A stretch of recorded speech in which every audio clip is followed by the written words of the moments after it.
Hello, you're listening to the boys from the big bad city.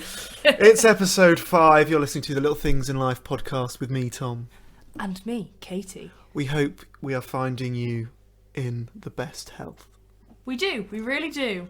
Well, let's just jump straight in, shall we? Let's just go straight into it. Because we recorded this episode the same week as we recorded the last episode, we can't talk about we get you to send in suggestions and your views or just opinions on the last episode, but we haven't done that this week because we haven't released the last episode yet. Yes, exactly. So that feature is not going to be making an appearance this week. However, okay, that's getting weird. Me and Katie yesterday experimented. Katie and I. Oh my god. Experimented with using Skype in order to record podcasts. Because we know you're so worried about not getting your weekly episodes. Yes, and it did work. It does sound like I'm a radio DJ and Katie's just on a permanent phone in line. But I think it would be better than nothing, and we'll give it a try. Yeah, so we'll be on we'll be able to see each other as we're doing it. Because I don't exactly want to be looking at like a wall in my room at home. We'll be able to record episodes, and hopefully it's not too unbearable.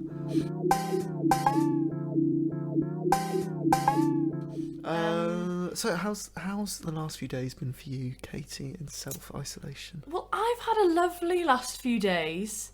All of us in the house making the most of everyone being here. Jupp has left the big brother house, so there's only 5 out of 6 of us, and then we're all leaving tomorrow. And so we've been making the most of it. Last night we had a few of our friends over, all had some drinks, playing Mario Kart, also played werewolves. We won't talk about that.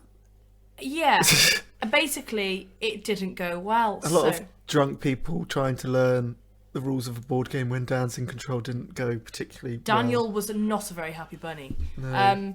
But no, that was really nice. As much as all this going on, with the virus, it's nice. Everyone's doing things, making the most of it. Send us it if you're doing anything interesting in your self-isolation period, or maybe you're doing something that you're finding really enjoyable. I'm sure there's a lot of people just sat twiddling their thumbs being like, what the hell can I do with my time? Exactly. Send them in. We'll mention them in the next episode, which will be in like 2 weeks' time now.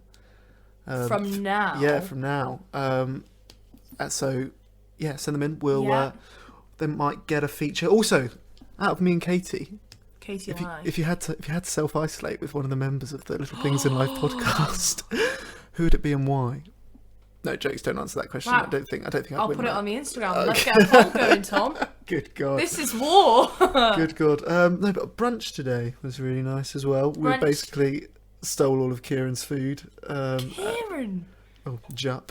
I don't know why. On the podcast, I call him Kieran. How formal of you. I think I do call him Kieran anyway. To be fair, I used to call him Jupp. Like that's a posh private school person. But no, we had some lovely food, basically using Jupp's food because he's left now, and got all of our things that we had. So I had some hash browns. We had some hash browns yesterday though, and we didn't need to eat those hash browns. We could have had those today. I had half a hash brown. I don't think I've ever cooked for that many people as well today. Oh God, those eggs were wow. those were Becky's eggs. Some of the eggs didn't come out very well. We were frying lots and lots of eggs at once, and some came out disgusting. There was a bit of miscommunication going on where it was quite hard to get them out the pan. Tom thought Becky was cooking some eggs, and then he was like, "Oh, Becky, they're burnt." She was like, "Oh, I thought you were doing it," and that was like, But my ones I did at the end were absolutely lovely, and I did the sausages and the bacon. Yeah, I held open the door when it was a bit hot in the kitchen. Yes. So that was my contribution. Yes. I was also thinking the other day though. Go on. Taking it back to episode 1. Do tell. This crisis, these uncertain times we find us in, would be the perfect scenario for UBI to sort of Universal basic income for those who don't remember or don't know. It would have solved a lot of problems that we're currently having to deal with. But that's another podcast. I was about to say, that's a conversation for another day, Tom.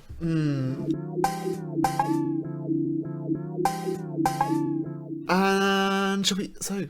Well, no. I wanted to say about the little things in life. I was about to introduce that. I was going to say... sorry. I was going to say the thing we didn't feature in yesterday's episode, which is last week's episode, is, yes, the little things, Katie's little things in life snippet. And you want to talk about road rage, apparently, today? That isn't my little thing in life, though. I'm not saying... Oh...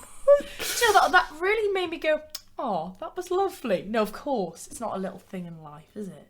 These are nice things to the little things in life. Well, you said this week you want to talk about the road rage. No, I was going to... nah, that wasn't right. I was going to say about the shop, but I'm really waffling here. No. My little thing in life this week was something we didn't mention in last week's episode. Last weekend, obviously, it's last weekend all of us sort of spent together when we were kind of really... It was socially acceptable to leave the house. And in the day on the Saturday, we went into the Northern Quarter after our brunch. And we went to Eastern Block, which is like a record... The upstairs is like a record shop and the downstairs is a cafe. Yeah. And I'd been there before, but I hadn't been in ages and just thought, may as well check it out. And I'd never been before. Yeah, so went upstairs into the record store bit and there was a really nice, helpful shop assistant man. Started asking me loads of questions about what sort of music I was into, why I was there. Like the sort of bands and artists that I'd listened to, and he was like basically gave me a little pile of, based on what I said. I mean, it really caught me off guard, to be fair, because it was literally just, we were the only people there, to be fair, and it was a very small shop. But yeah, no, he was incredibly helpful, gave me a big pile of records and was like, just listen to these, see if they'd take your fancy. And he was honestly so nice. Yeah. I think he should get a pay rise. You can tell he loves his job. Yeah, he's a proper crate digger. I think. Like, really, really into his stuff. You know, when you meet someone like that, like a shop assistant, it wasn't even. It literally looks like that was his passion, and he just loved what he does. Yeah, don't you just love that? Yeah, and I ended up getting. I wasn't planning on getting anything, but yeah, no, I did end up getting one of his recommendations. You could say, though, he was being so nice because he wanted to sell the stuff, but I don't believe so. Well, I mean, he gave me a big pile, and maybe. I don't... No, I don't. Well, I don't know. Don't think like that. That's what salesmen are like. Yeah, true. But yeah, no, that's my little thing in life. Eastern Bloc Records, shout out to them. If you're in the Northern Quarter and you're like, I mean, they do. It's all like dance, electronic music. Yeah, and that I think is quite interesting because you don't really think about that when you think of like white label stuff. So garage, dubstep, D&B, house, techno. D&B. Yeah, all of that. No, it was very, very good. And then I don't think it was the same day the road rage. I was going to say, you want to talk about the road rage? I really do, because we were walking along and then we just noticed wasn't there a little van was beeping. There was a cyclist. Yeah, who was indicating he wanted to turn right by the Whitworth. And then a man in a white van was just driving along behind him, just with his constantly just beeping his horn at this guy who's obviously he had to move over to the middle of the road in order to turn right. Obviously, because you cycle on the left-hand side, you drive on the left-hand side. And this van just driving along the road was just beeping him. It was just completely unnecessary. The lights were red anyway, so it's not like the cyclist was going to be getting in his way, and the cyclist was going off the road.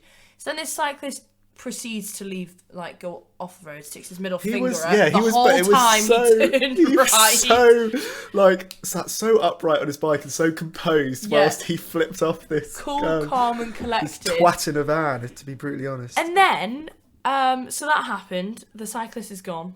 I really respect that cyclist. Yeah. Then it was a red light and the man in the van just went on the other side of the road, then like don't know how to explain this. Well, what had happened was someone had seen the incident, and because the van had to stop behind a bus, gone up to the window, and I think he was saying, "What you've done is like I can't like that's a stupid thing to do." That's news to me. I didn't see Yeah. that. So he was like, "I'm now taking pictures of your number plate because you've just driven down the road beeping the cyclist who hasn't done anything wrong." So then proceeds to go on the other side of the road. Yeah, I think he was getting abuse, saying he had his phone out, so he must have been taking pictures of the number plate. And then his response to this was, going on the other side of the road.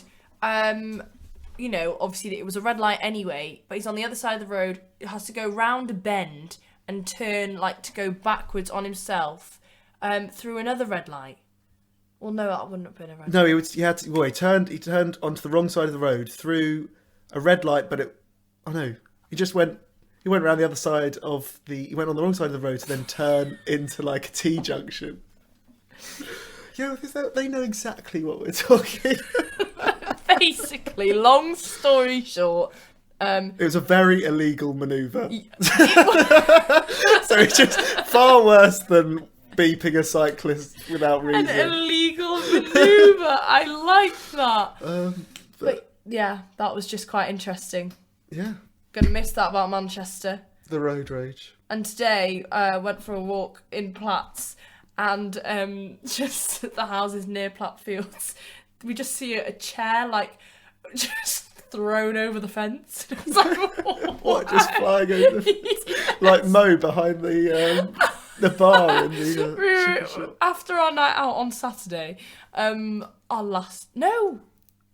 Friday, after Friday, we were sitting down in the takeaway at Crunchy Fried. Shout out to Mo. Some of us didn't make it to the to chicken the shop after the night out on Saturday. And I wonder who that was, Tom. That wasn't me. Anyway, and we were sitting down, and then some people come in, and Mo, it was behind the counter, and he just jumped up to scare these people, but they were just past the point, and they just did not like react at all. Like, ah! Yeah, and these boys just were like so tired and drunk, they just sort of carried on looking at the board without even paying him any notice. It was so funny. The look on his poor face. Really is the little things in life.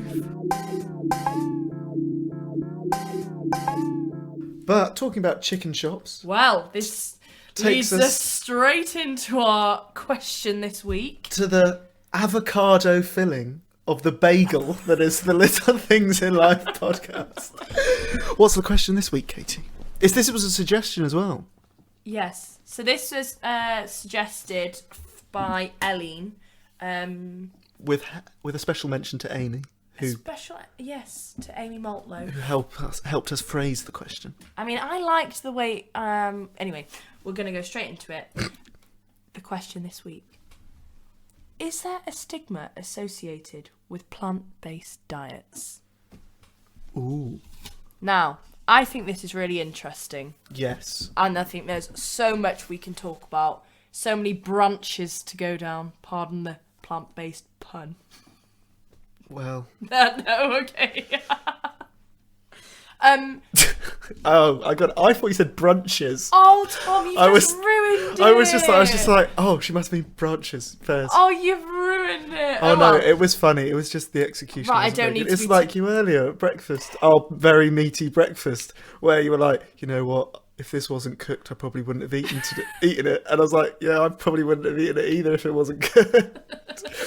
Anyway, veganism. Plant-based diets, no meat, no dairy. Yes. But we want to talk about vegetarianism as well. Yes, yeah. And pescatarianism. Oh, yeah. But, yeah. You don't hear the word pescatarian that much. That's... They eat fish, isn't it? Yeah, eat fish. Kezia is a pescatarian. And she's a bit of a pest as well. Yeah, so what are your initial thoughts on this? Because we did some... We wrote down some initial thoughts on the question. And then since then, you watched part of a documentary. I watched all of the documentary because I had just been so busy. I had a lot more spare time than Katie did. Yeah. The documentary... The Game Changers, yes. And it completely changed my opinion and completely changed what I was going to say in this episode. That's really interesting. And as to the extent where Katie's just made me a cup of tea, and I asked her to put soya milk in it because I couldn't bear to think about putting normal milk in it. That's me, the tea lady. Yeah, I make them for her too. She offered. Well, in terms of my, thing with vegetarians and vegans and all this, I am in my 6th week of no dairy at all, as recommended by my doctor, because they think I'm lactose intolerant. So I am sort of living... I'm not living a vegan life, because today we did have a big breakfast and we did have like sausages and bacon and eggs. But I haven't bought meat so I don't buy meat to cook with. I haven't done so for like over a year now, because I just think it's easier, and I just think it's like the little changes that helps with cutting down. I think that's really important. See, that was my point of view. Was it? And then since watching this, I think that's not enough. Well, I obviously haven't watched all of this. I will sort of give my thing on that in the next episode. Well, yeah. But I do buy meat when I'm out. But since reducing the amount of meat I do eat, that rhymed. I don't crave, like if I'm going out, I don't have to have meat like on things, if that makes sense. Like I will happily go for a vegetarian option, and the vegan options are actually quite nice. Yeah, that vegan sandwich I had in Foundation was delicious. Foundation Coffee House, very nice place in Northern Quarter. So my initial ideas before watching this documentary, well, to be fair, this is more I think I still agree with this. It's focusing on the stigma surrounding veganism. There are two, veganism, plant-based diets in general, there are two big things that I thought about. The first of which is reasons for a stigma would be people looking at them and being like they're disadvantaging themselves, they're being difficult, they might be being edgy, like as a caterer, I imagine it's catering for meat eaters, vegans and vegetarians. Yeah. It's a lot easier if they just were meat eaters, because the vast proportion of society are meat eaters. So I think there's that reason to hate on it, but I also think that's something that vegans are aware of. They're aware of that they might be coming across as quite difficult. Yeah. But the second point that I initially thought of is, I reckon a lot of hatred over veganism is from people who know that it's morally correct, know that it's healthy, but because they know that they themselves don't have the willpower, the motivation, the devotion, drive. maybe even just are too sort of lazy and set in their ways to change their mind, just have to hate on it because they're like, I know that is the right thing to do. Whether it's cutting down, whether it's being vegetarian, whether it's being pescatarian, whether it's being vegan. I know that's the right thing to do for the welfare of animals, for the health of the planet, for the health of myself. Yeah. But I really enjoy steak, which there's nothing wrong with that. Who doesn't? Well, vegetarians. I don't have... I'm too set in my ways to make that step in my life, so I end up just making fun of them and hating on them and calling them pasty and weak. Yeah, and I agree about the thing of people being stuck in their ways. Like, some people refuse and won't even think of like cutting down. But there are some, like, you think the singer Morrissey is sort of like the vegan equivalent of that, though. He is a staunch vegetarian, and sort of almost like a tribal, aggressive vegetarian. Oh, right. So I think there are two sides of the scale, but I think it's definitely more prominent in meat eaters. Yeah. But in terms of the stigma, I think why there might be a bit of a stigma, some people believe so strongly about the topic that they really, really make their voice heard.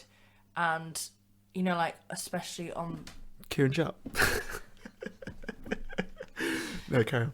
When it comes to the stigma around veganism, I think, particularly veganism, is the idea of, they're a vegan because they tell you about it. They always tell you about it thing. And yes, actually, maybe I disagree with what I said earlier then. Josh Finch said on the Instagram about that, and I 100% agree about it, that because we put on the Instagram the words you associate with veganism. Yeah, we got some good... Yeah, I sort of say that's like this idea that they force it down your throat. It's a stereotype, really. A massive stereotype, and that is why I think there is sometimes a negative relation to the word. This idea that, vegans, vegetarians tell people what they should be eating, whereas meat eaters don't. Yeah. But I don't agree with I don't agree with that. Yeah, so I disagree with what I just said earlier then, actually, now thinking about it. It's not more prominent in meat eaters. Well... That's an interesting one. I think maybe it's not more... I accept it's a stereotype, but maybe it is... Yeah, it's a massive stereotype, and it's not true, it's not true. Like, when Amy Maltloaf, dear Amy Maltloaf, she is a vegan, and when we first became friends, and I don't know when it was in the friendship, when I found out she was a vegan, but we were in Morrison's, and she was buying a vegan cupcake, and I was like, oh, a vegan cupcake? She was like, yeah, I'm a vegan. Yeah. And I'd known her, like, for a while, and she's an example. Like, they don't, like, they as well, talking like... They're a different species. But, I do know a lot of people, and I know a lot of people, just I know a lot of vegans, and they don't force it down your throats, but it is, a lot of people do think they just assume that they tell you what to eat, and that's all that they talk about. What were some of the other ideas people said on the Instagram? Yeah, we got a bit of listener interaction on this episode. Yeah, we did. We got vegetables, which from Josh. When you think of vegetarians, you think of vegetables. Brilliant there, Josh. I like your thinking. I wonder why that came to mind. Activism, and then that always tells you about it. Ideology, and then saving the animals and the planet. Said Abby Ball. Abby Ball. That's her Instagram. That's her Instagram name. Can't plug people's Instagram names on a Little Thinking Life podcast. Abby, we'll edit that out. Jokes. Carry on. Abby, you've just got a shout out.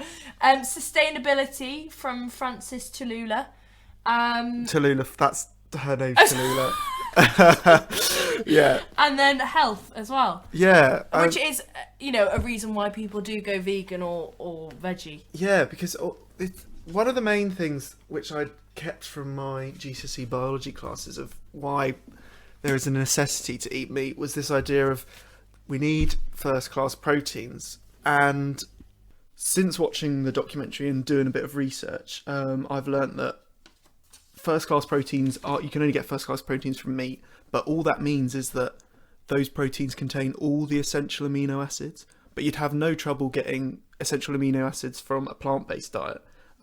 Therefore, that would suggest that it's not essential to eat meat, and therefore it's certainly not essential for a good diet. Which also raises the question of whether or not humans are designed to be eating meat. No, I agree with you there, in the sense that a lot of people are lactose intolerant. This is the thing. So many people are actually lactose intolerant because we're not made to be like having milk, like cow's milk. Like that's not natural. That's processed. Yeah. Like, and I don't know what the fact is. Yeah, that's a whole new debate actually, isn't it? The cow's milk thing. Yeah. I don't know what the percentage is, but it's really high of the amount of people on the earth who are lactose intolerant. I swear, like there is very little numbers of people in Africa with lactose intolerance because they don't have much dairy at all. Oh right, that's very interesting. I believe anyway. I'm not 100% sure. Yeah, well, this idea is touched on in the documentary as well. One example they use. So the documentary is called The Game Changers, and it basically follows this UFC fighter called James Wilkes through his kind of discovery of a plant-based diet.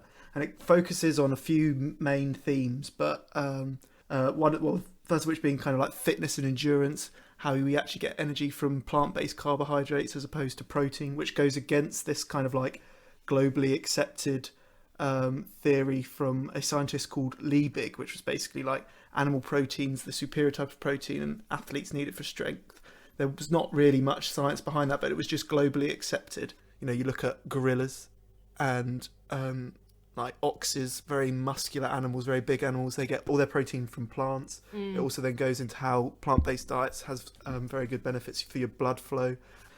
He also then talks about health benefits, the way that animal proteins cause what's called inflammation of blood vessels.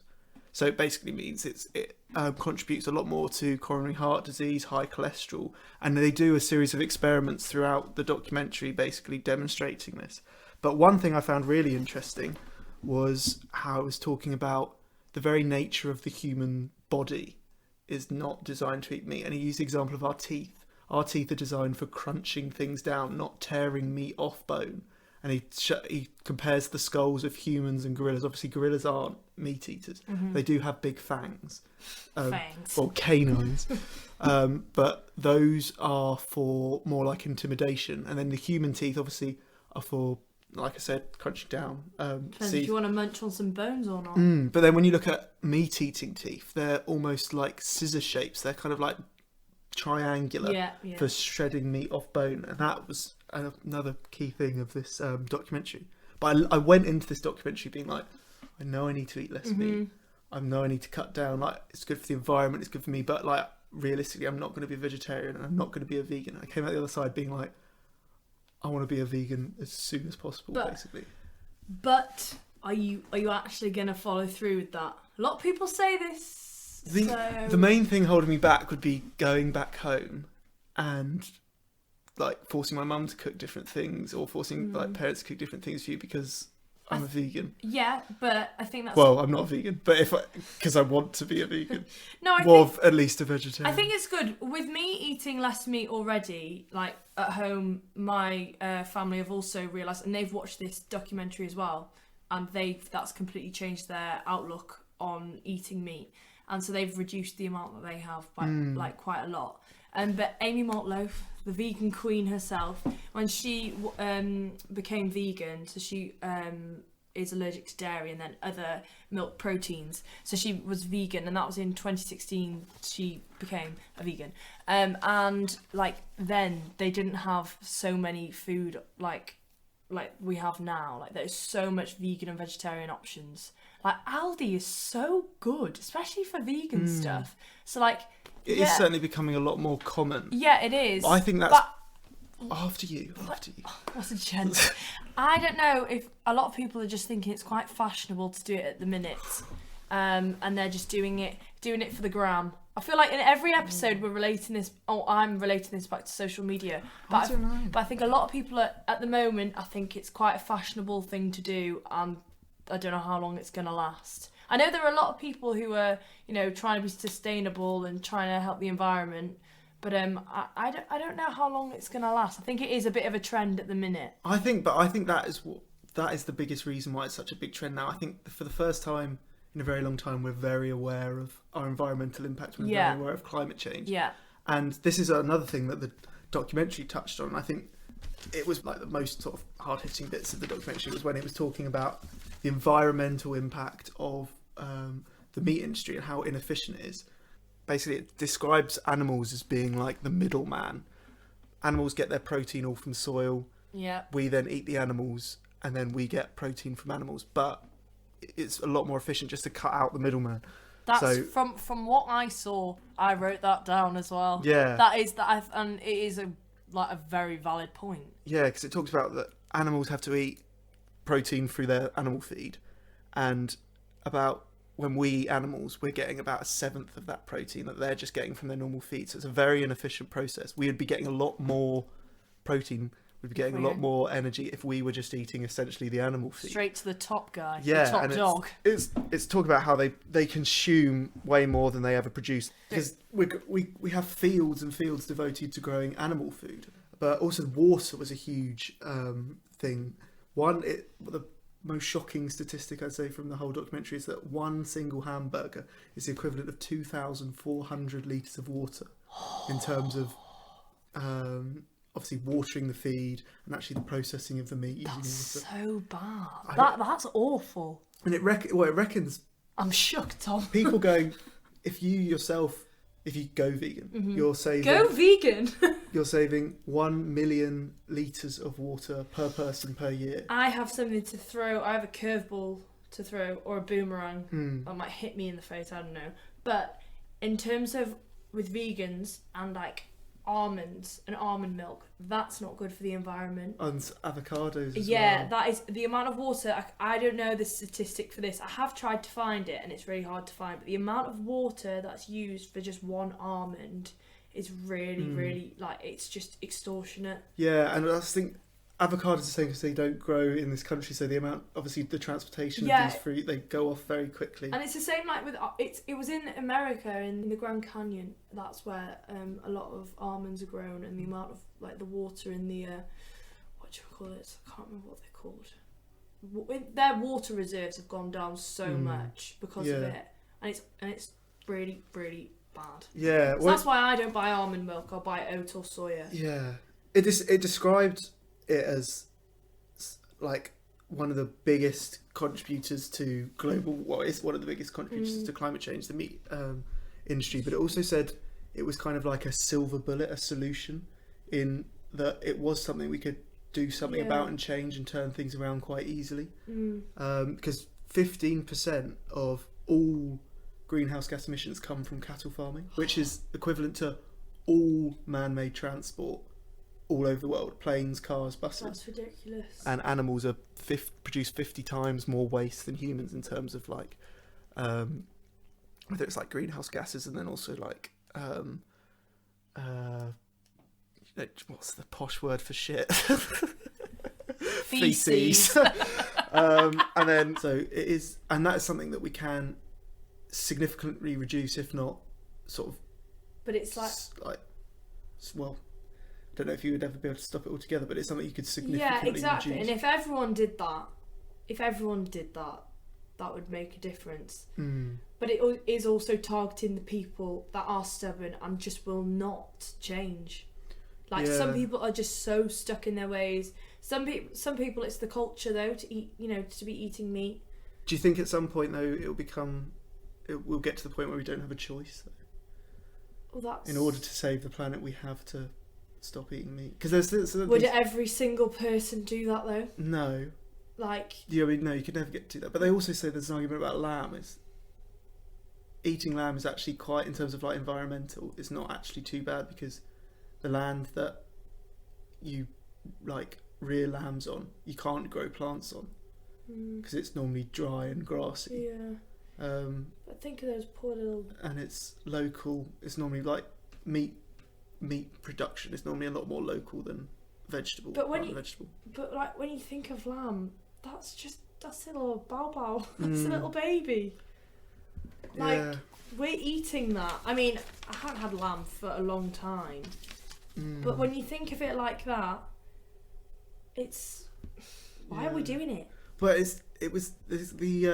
the narrator of the documentary got quite sort of angry towards the end, because he was talking about how there are very, very clear links between processed meat and cancer, coronary heart disease, colon cancer, prostate cancer. And he was saying, why aren't people more aware of this? Like, there are definitely clear links. And he was talking to someone who basically said they reckon that where smoking was sort of in the 50s is where meat eating kind of is now. So like 50s, 60s, 70s, you'd see adverts for cigarettes all over TV, associated with sporting events as well, athletes.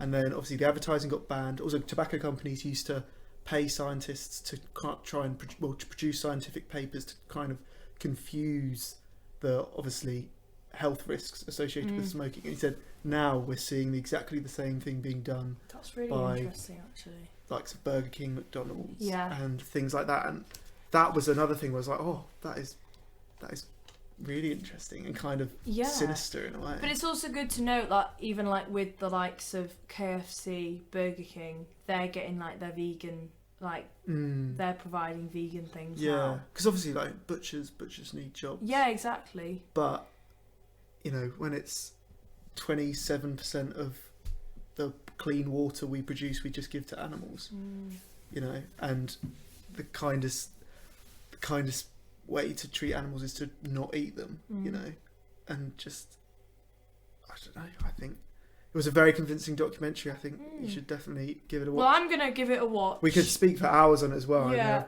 you can see by how many notes I wrote down from watching it, but really, really interesting, especially the experiments they did with footballers and firefighters. I sort of went into it expecting to laugh at it and came out being like, Jesus Christ. Yeah. Well, I think we're drawing to an end. Yeah, we are. We are drawing to an end. So the end of the podcast and, well, the end of the world. No. Right, calm down, please.